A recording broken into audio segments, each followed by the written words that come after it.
അലൈക്കും വറഹ്മത്തുള്ളാഹി വബറകാതുഹു. അങ്ങനെ നമ്മുടെ പൊന്നൂസിൻ്റെ ഭർത്താവിന് നന്നായി പെരുമാറിയ ശേഷം സെയ്ൻ നേരെ പോയത് വീട്ടിലേക്കാണ്. കാരണം ഉമ്മാക്ക് വാക്ക് കൊടുത്തതാണ്, ഉച്ചക്കുള്ള ഫുഡ് കഴിക്കാനാകുമ്പോഴേക്ക് താൻ തിരിച്ചെത്തുമെന്ന്. അതുകൊണ്ട് തന്നെ ഉമ്മ തനിക്കിഷ്ടപ്പെട്ട ബീഫ് ബിരിയാണിയെന്ന് പറഞ്ഞിട്ടുണ്ട്. അങ്ങനെ വീട്ടിലെത്തിയ അവൻ ഉമ്മാനോട് പറഞ്ഞു, ഉമ്മ, നല്ല ബീഫ് ബിരിയാണീൻ്റെ മണം, എനിക്ക് കൊതി അടക്കാൻ കഴിയുന്നില്ല. ഞാൻ നേരെ കൈ കഴുകി ഡ്രസ് പോലും മാറ്റിയിടാൻ നിൽക്കുന്നില്ല. നേരെ ഞാൻ മേശമേൽ ഇരിക്കുകയാണ്. നിങ്ങൾ വേഗം വിളമ്പിക്കാണി, മണം കേട്ടിട്ട് എനിക്ക് സഹിക്കുന്നില്ല എന്നെല്ലാം പറഞ്ഞു. ഇത് കേട്ടതും ഉമ്മ, എടാ മോനെ, ആ ഡ്രസ്സെല്ലാം മാറ്റിയിട്ട് ഒന്ന് കുളിച്ച് മേൽ കഴുകി വാടാ, നീ പുറത്ത് പോയി വന്നതല്ലേ എന്നെല്ലാം പറയുന്നുണ്ട്. അപ്പോൾ സെയ്ന് പറഞ്ഞു, നിങ്ങളുടെ ബീഫ് ബിരിയാണിയുടെ മണം കേട്ടാൽ പിന്നെ ആർക്കാണ് കുളിക്കാനോ ഡ്രസ്സ് മാറ്റാനൊക്കെ തോന്നുക? അതെല്ലാം ഇത് കഴിച്ചതിൻ്റെ ശേഷം. നിങ്ങൾ വേഗം വിളമ്പി ഉമ്മ എന്നെല്ലാം പറഞ്ഞവൻ കൈ കഴുകി ഇരുന്ന് പ്ലേറ്റ് മുന്നിലേക്ക് നീക്കി വെക്കാൻ തുടങ്ങിയിട്ടുണ്ടായിരുന്നു. അവൻ്റെ ഉമ്മ എല്ലാം മേശമേൽ വിളമ്പി പാത്രത്തിൽ നല്ല കാസറോളിൽ ചൂടാറാതെ ഇരിക്കാൻ വേണ്ടി അടച്ച് വെച്ച് പ്ലേറ്റും ഗ്ലാസും എല്ലാം അവിടെ തന്നെ വെച്ചിട്ടുണ്ടായിരുന്നു. അത് നീക്കി വെച്ച് ഉമ്മ നന്നായി വിളമ്പിക്കൊടുത്തു. കുറച്ചുകൂടി പോരട്ടെ എന്ന് പറഞ്ഞുകൊണ്ട് സെയ്ൻ നന്നായിട്ട് ഉമ്മാനെ കൊണ്ട് വിളമ്പിക്കുന്നുണ്ട്. നല്ല വലിയ 2 ബീഫിൻ്റെ കഷ്ണങ്ങൾ കൂടി ഉമ്മ എന്നെല്ലാം പറഞ്ഞുകൊണ്ട് അവൻ ഉമ്മാനെ കൊണ്ട് ഇടിക്കുകയാണ്.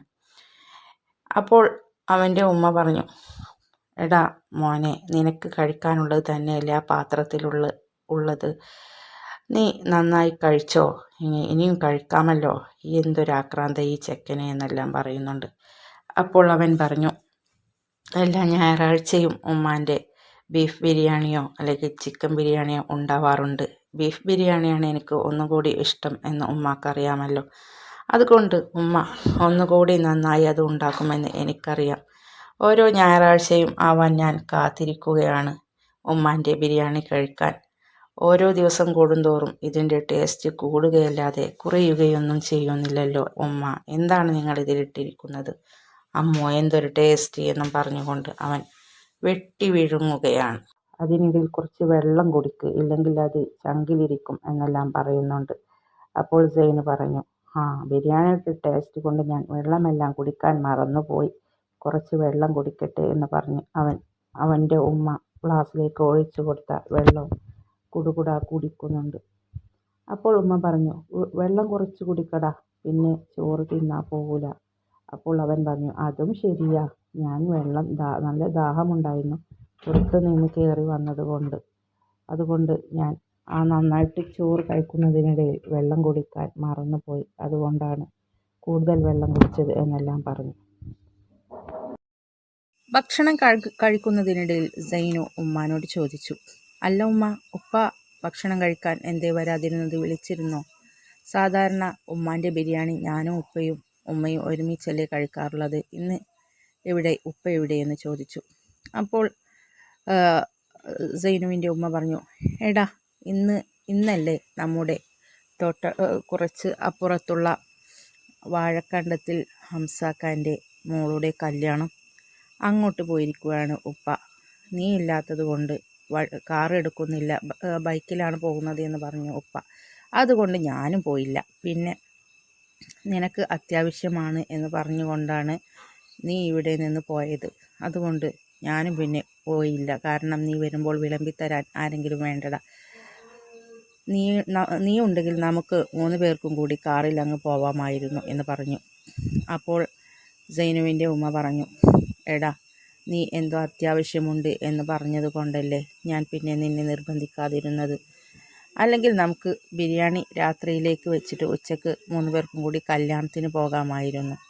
ഇപ്പോൾ ആരും പോകാതിരുന്നാൽ മോശമല്ലേ, അതുകൊണ്ടാണ് ഉപ്പ പോയത് എന്ന് പറഞ്ഞു. അപ്പോൾ സെയ്നുവിൻ്റെ ഉമ്മ പറഞ്ഞു, എന്തായാലും എൻ്റെ മോൻ വയറ് നിറയെ കഴിക്ക്, ഇനി ഉപ്പാക്കും മോൻക്കും നമുക്കെല്ലാവർക്കും കൂടി രാത്രി ഒരുമിച്ച് കഴിക്കാമെന്ന് പറഞ്ഞു. അപ്പോൾ അവൻ പറഞ്ഞു, ഉമ്മ, ഒഴിവാക്കാൻ പറ്റാത്ത കാര്യമായതുകൊണ്ടല്ലേ, ഒരു അത്യാവശ്യമുണ്ടായിരുന്നു, അതുകൊണ്ടാണ് ഞാൻ പെട്ടെന്ന് പോയത് എന്നെല്ലാം പറഞ്ഞു. ആ സാരമില്ല മോനെ, കല്യാണത്തിന് ഉപ്പ പോയിട്ടുണ്ടല്ലോ, അത് മതി. അവർക്ക് എന്തെങ്കിലും കൊടുക്കണം, പാവപ്പെട്ടവരാണ്, അതുകൊണ്ട് പൈസ എന്തെങ്കിലും കൊടുക്കണം, അതിപ്പോൾ ഉപ്പ പോയാലും മതിയല്ലോ, അതുകൊണ്ടാണ് ഉപ്പ പോയത് എന്നെല്ലാം പറഞ്ഞു. ആ സാരമില്ല എന്ന് പറഞ്ഞു. സെയിൻ ഭക്ഷണമെല്ലാം കഴിച്ച് കൈ കഴുകി തൃപ്തിയായി അവൻ്റെ ഉമ്മാൻ്റെ നെറ്റിയിൽ തന്നെ ഒരു മുത്തം കൊടുത്തു. അത് പതിവാണ്. ഇഷ്ടപ്പെട്ട ഭക്ഷണം കഴിച്ചു കഴിഞ്ഞാൽ ആ ഒരു നന്ദി, ആ ഒരു സ്നേഹം അവൻ പ്രകടിപ്പിക്കും. ആ വയറു നിറയെ കഴിച്ചതിൻ്റെ സംതൃപ്തിയിൽ അവൻ ഉമ്മാനെ ഒരു മുത്തം കൊടുക്കാറുള്ളത് പതിവാണ്. ശരിക്കും നമ്മുടെ മക്കളോ ഭർത്താക്കന്മാരോ എല്ലാവരും വെച്ച് വിളമ്പി കൊടുക്കുന്ന ഭാര്യയ്ക്ക് അല്ലെങ്കിൽ ഉമ്മാക്ക്, പെങ്ങൾക്ക് ഇതുപോലെ വയറ് നിറഞ്ഞാൽ സ്നേഹത്തോടെ ഒരു വാക്ക്, അല്ലെങ്കിൽ മക്കളോ ഭർത്താവോ ആണെങ്കിൽ സ്നേഹത്തോടെ ഒരു ചുംബനം തന്ന് ആ തൃപ്തി പ്രകടിപ്പിക്കുകയാണെങ്കിൽ എത്ര നന്നായേനെ അല്ലേ. നമ്മുടെ സൈനുവിനെ പോലെ ഒരു മകനെ കിട്ടിയ ആ ഉമ്മയാണ് ഏറ്റവും വലിയ ഭാഗ്യവതി. അത് അവരുടെ ഭർത്താവും അങ്ങനെ തന്നെയാണ്. ഇഷ്ടപ്പെട്ട ഭക്ഷണം കിട്ടിക്കഴിഞ്ഞാൽ ഭാര്യയ്ക്ക് ഒരു ചേർത്ത് നിർത്തി ഒരു ചുംബനമോ അല്ലെങ്കിൽ കെട്ടിപ്പിടുത്തമോ പതിവാണ്. അവർ സ്നേഹപൂർവ്വം, അപ്പോൾ ഒരു ഭാര്യ എന്നല്ല, ഒരു കുഞ്ഞിനെ ഒരു പിതാവ് താലോലിക്കുന്നത് പോലെയാണ് അത് കാണുമ്പോൾ സൈനുവിന് തോന്നിയിട്ടുള്ളത്. അത് കണ്ടുപഠിച്ചതാണ് അവൻ.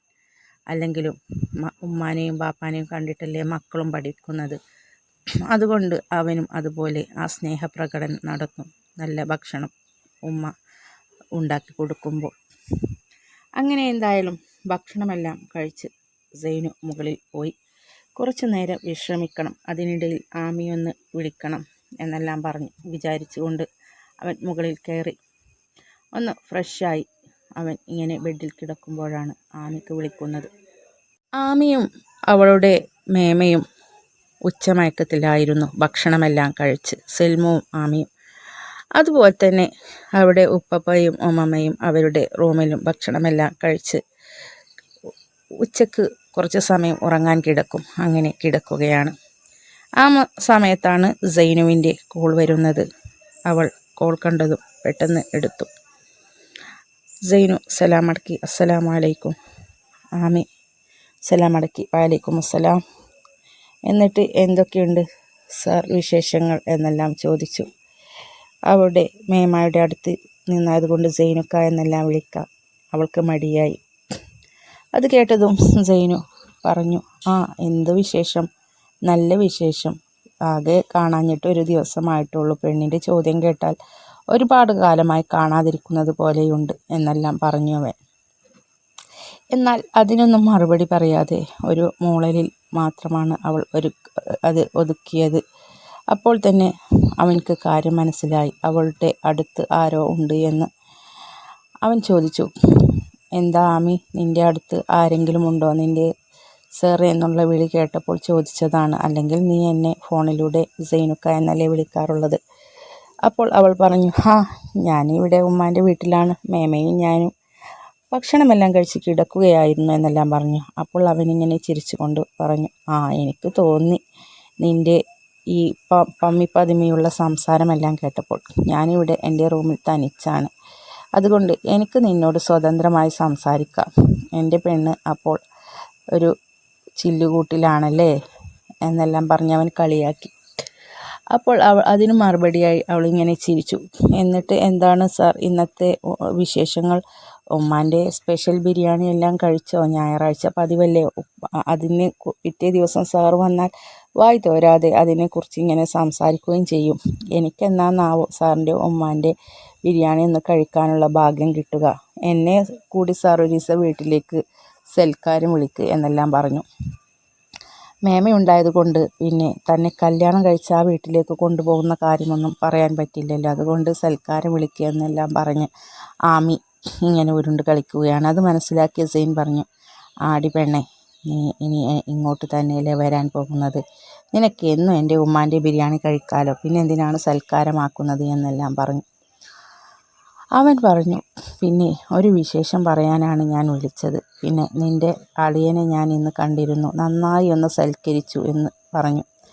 ഇത് കേട്ടതും അറിയാതെ നമ്മുടെ ആമി ചോദിച്ചു, അയ്യോ എന്താണ് സംഭവിച്ചത്, എന്താണ് ഉണ്ടായത് എന്നെല്ലാം ചോദിച്ചു. അപ്പോൾ ഉണ്ടായതെല്ലാം അവൻ അവളോട് പറഞ്ഞു. അത് കേട്ടതും ആമി ചോദിച്ചു, എൻ്റെ ഇത്താക്ക് വിഷമമായി കാണുമല്ലേ എന്നെല്ലാം ചോദിച്ചു. അപ്പോൾ സെയ്ൻ പറഞ്ഞു, ഞാൻ നിന്നോടല്ലേ പെണ്ണെ പറഞ്ഞത്, ഇത്രയും പറഞ്ഞിട്ട് നിനക്കൊന്നും മനസ്സിലായില്ലേ?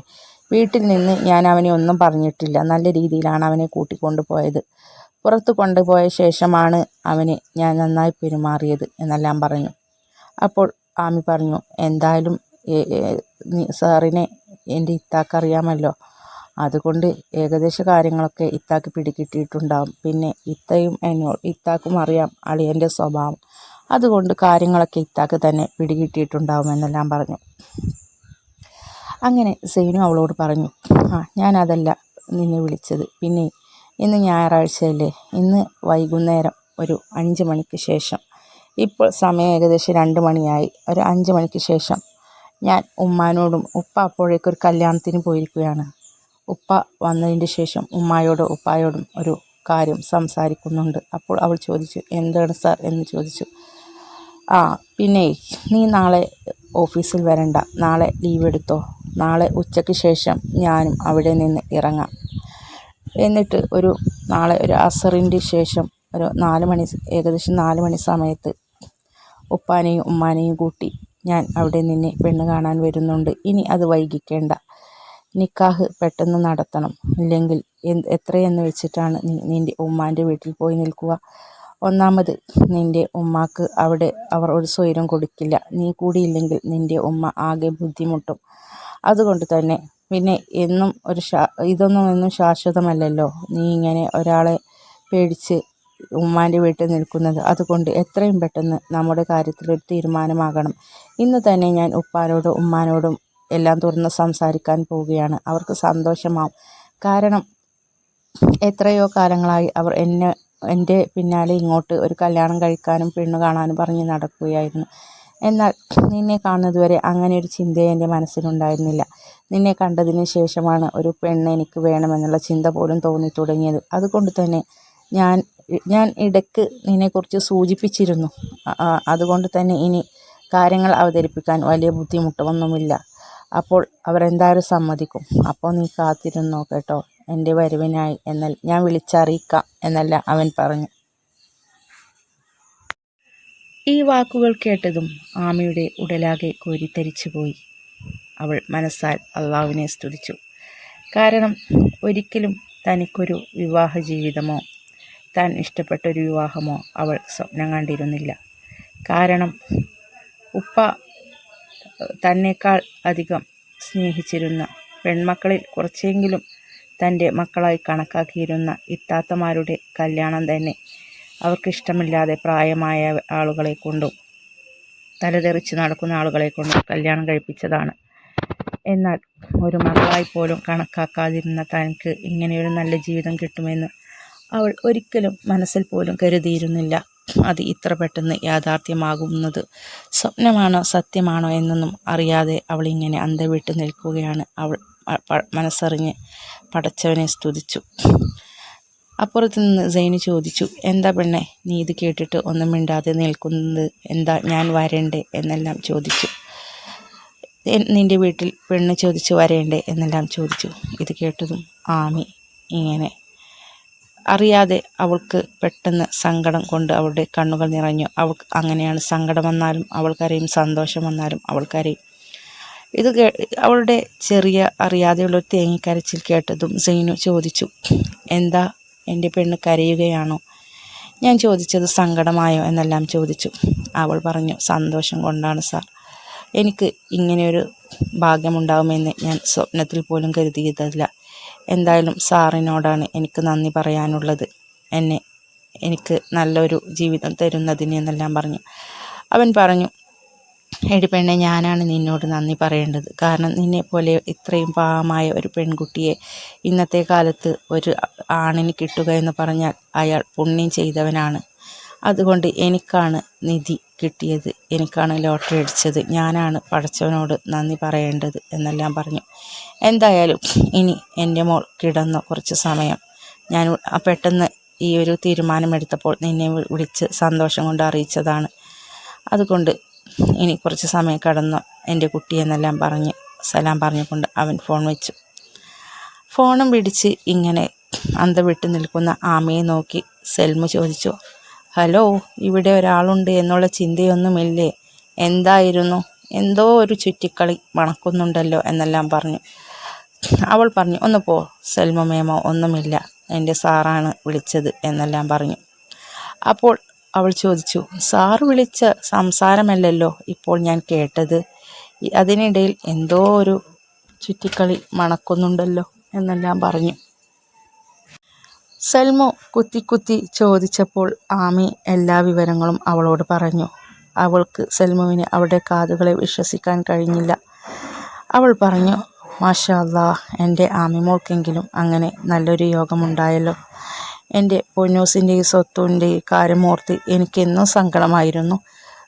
എല്ലാവർക്കും നല്ലൊരു ഇഷ്ടപ്പെട്ട ജീവിതം കിട്ടുമ്പോൾ അവർക്ക് മാത്രം ഇങ്ങനെയായല്ലോ. ഇനി നിൻ്റെ കാര്യം അതിലും കഷ്ടമായിരിക്കും എന്നെല്ലാം ചിന്തിച്ച് ഉമ്മമ്മാക്കും ഉപ്പപ്പാക്കും എനിക്കുമെല്ലാം ബേജാറായിരുന്നു. എന്തായാലും അൽഹംദുലില്ലാ, അതിന് സമാധാനമായല്ലോ എന്നെല്ലാം പറഞ്ഞു. അവൾ ആമിയോട് പറഞ്ഞു, അപ്പോൾ നിൻ്റെ സാറും വീട്ടുകാരും നിന്നെ പെണ്ണു കാണാൻ വരികയാണല്ലേ? അപ്പോൾ കാര്യമായിട്ട് എന്തെങ്കിലും ഉണ്ടാക്കണം നമുക്ക്. പിന്നെ അത് മാത്രമല്ല പ്രധാനം, ഇങ്ങനെ ഒരു കാര്യം നടക്കുമ്പോൾ നിൻ്റെ ഉമ്മ കൂടി ഇവിടെ വേണം. നിൻ്റെ ഉമ്മ ഏറ്റവും അധികം ആഗ്രഹിച്ച കാര്യമായിരിക്കും അത്. അതുകൊണ്ട് എന്ത് തന്നെയായാലും എന്തെങ്കിലും പറഞ്ഞ് ഉമ്മാനെ ഇവിടെ വരുത്തണം എന്നെല്ലാം പറഞ്ഞു. ഇത് കേട്ടതും ആമി മനസ്സിൽ വിചാരിച്ചു, താനും ആഗ്രഹിച്ച കാര്യമാണത്. പക്ഷെ എന്ത് പറഞ്ഞ് ഉമ്മാനെ ഇങ്ങോട്ട് വരുത്തും? ഉപ്പയും വല്യമ്മയും അവിടെ നിന്ന് വിടുകയില്ല. അപ്പോൾ എന്തെങ്കിലും ഒന്ന് പറഞ്ഞ് നാളെ ഉമ്മാനെയും ഇങ്ങോട്ട് വരട്ടെ, നാളെ വൈകുന്നേരം വരെ സമയമുണ്ടല്ലോ. അതിനിടയിൽ എന്തെങ്കിലുമൊക്കെ ആലോചിച്ച് എന്തെങ്കിലുമൊക്കെ വഴി കണ്ടെത്തി ഉമ്മാനെ കൂടി നാളെ ആ സമയത്തൊക്കെങ്കിലും ഇങ്ങോട്ട് വരാൻ പറയണം എന്നെല്ലാം അവൾ മനസ്സിൽ വിചാരിച്ചു. സെൽമു പറഞ്ഞു, ഏതായാലും ഉപ്പയും ഉമ്മയും എണീക്കട്ടെ, അവരോട് ഈ കാര്യം പറഞ്ഞ് നാളെ ബിരിയാണിയും എല്ലാം ഉണ്ടാക്കാനുള്ള സാധനങ്ങളും ചിക്കനും എല്ലാം കൊണ്ടുവരണം. നാളെ പിന്നെ ഒന്നിനും സമയമുണ്ടാവില്ല. ചിക്കനെല്ലാം കൊണ്ടുവന്ന് ഇന്ന് തന്നെ ഫ്രിഡ്ജിൽ വെക്കണം. ഉപ്പയും ഉമ്മയും എണീക്കട്ടെ, അതുവരെ നമുക്കും കുറച്ച് സമയം ഒന്ന് മയങ്ങാമെന്നെല്ലാം പറഞ്ഞ് രണ്ടുപേരും അങ്ങനെ കിടന്നു.